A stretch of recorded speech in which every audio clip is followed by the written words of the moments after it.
अगला मेरा पॉइंट है बच्चों कि after lord Buddha in Buddhism two sect came to emerge. भगवान बुद्ध के बाद बौद्ध धर्म में दो संप्रदाय आ गए on account of some conflict in their ideology. उनके विचारों में कुछ कॉन्फ्लिक्ट था, कॉन्फ्लिक्ट जिसके वजह से बुद्धिज्म टूट गया, वह दो भागों में बट गया। Okay, means on account of ideological conflict,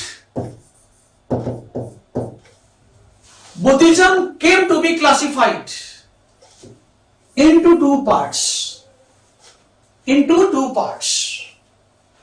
One was Hinayan,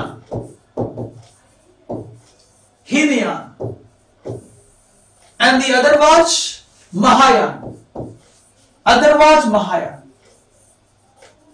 Hinayan and Mahayana दो भागों में टूट गया, Hinayan and Mahayana. Now let us see what is Hinayan and what is Mahayana. Hinayan was traditional.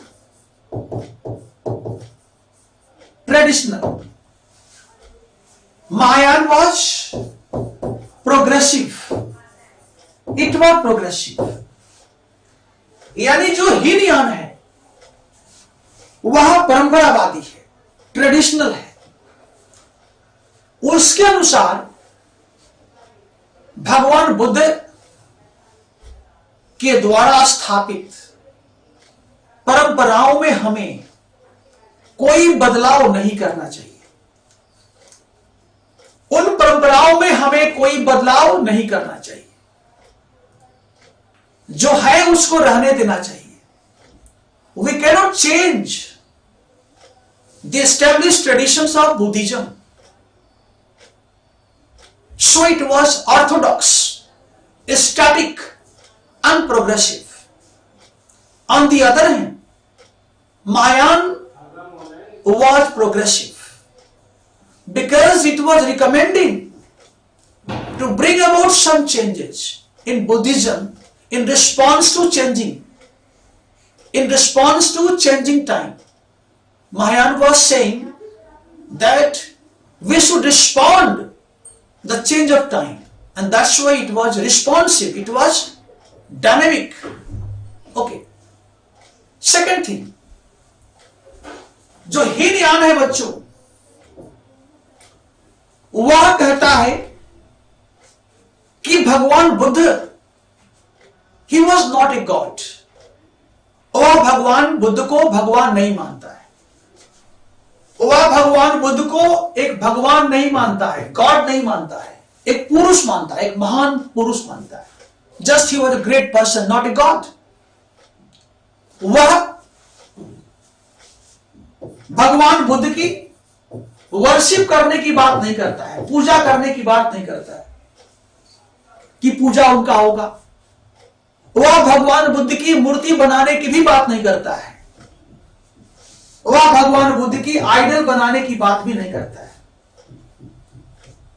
वह यह भी नहीं मानता है कि भगवान बुद्ध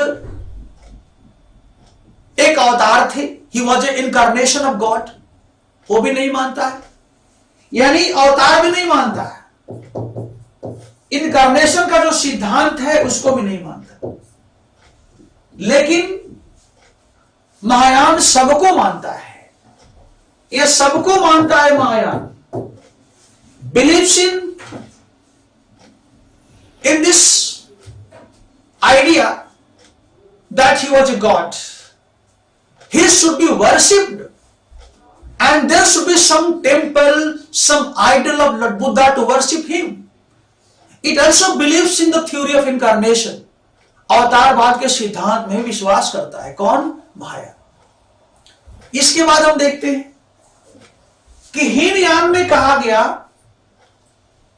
कि every person should make effort to get salvation, यानी प्रत्येक व्यक्ति को अपने से कोशिश करना चाहिए, प्रत्येक व्यक्ति को सेल्फ एफर्ट करना चाहिए to get nirvana, to get salvation. जबकि महायान कहता है कि नो, महायान कहता है कि if a person is not getting salvation, यदि कोई व्यक्ति सेल्वेशन प्राप्त नहीं करता है, then Bodhisattva could help those people to get salvation।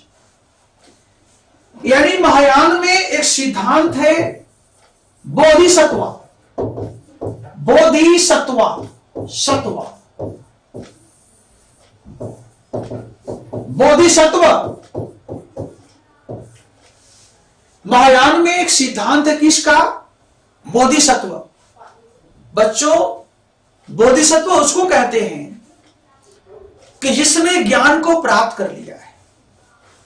The man who has attend real knowledge, who has got real knowledge, वह व्यक्ति जो सत्य ज्ञान को जान लिया है और फिर भी वह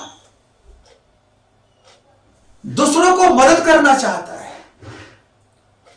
ताकि दूसरा व्यक्ति भी सत्य ज्ञान को प्राप्त कर सके। यानी वह निर्वाण प्राप्त करने के बावजूद वह इस धरा को, इस जीवन को छोड़ता नहीं है, वह मुक्त रहता है, फिर भी अपने फाइनल मुक्ति को डिले करता है कि कुछ समय तक हम यहां के लोगों को उनके लिबरेशन में सहायता कर सकें, उनके सत्य ज्ञान को जानने में सहायता कर सके। And he was called Bodhisattva. और यह भी है कि बौद्ध संप्रदाय में यह भी कहा गया कि कई बार बोधिसत्वों का जन्म हुआ, उनका अवतार होता रहता है, उनका हमेशा अवतार होता है। अब आते हैं और आकर के यहां के लोगों को लिबरेट करते हैं, सहायता करते हैं, फिर वो चले जाते हैं। तो हम देखते हैं कि जो महायान है, it was liberal, it was progressive, because in this sect at least there was a conception that those people who have got education and who have got the real knowledge should help other person to get the real knowledge. But in Hinayana this is not possible, because it was clearly said that every person should make effort to get his own salvation. Nobody is here to help them. यहां कोई उनको सहायता करने वाला नहीं। Okay, वहां क्या है? सहायता करने वाला है बोधिसत्व है, जिसका नाम है बोधिसत्व। अच्छा, इसके अलावा हम देखते हैं बच्चों कि जो हीनयान है उसमें बोल चाल का जो भाषा है, जो लैंग्वेज है, दैट वाज पाली लैंग्वेज। ये देखो, I told you earlier, it was static, it was traditional, and that's why still it followed the same language that was once spoken by Lord Buddha, Pali language. Unlike Hinayana, in Mahayana, the people, the monk, the followers were speaking Sanskrit language. Mahayana में जो अनुयायी हैं उनके द्वारा संस्कृत भाषा का प्रयोग किया जा रहा था। तो ध्यान रखना, यहां क्या है? यहां पाली लैंग्वेज है और यहां क्या है? संस्कृत लैंग्वेज है, संस्कृत लैंग्वेज है। यानी महायान के जितने साहित्य हैं वो लिखे गए संस्कृत भाषा में, और जो हीनयान है उनके जितने साहित्य हैं वो लिखे गए पाली भाषा, पाली लैंग्वेज। ठीक है, ओके।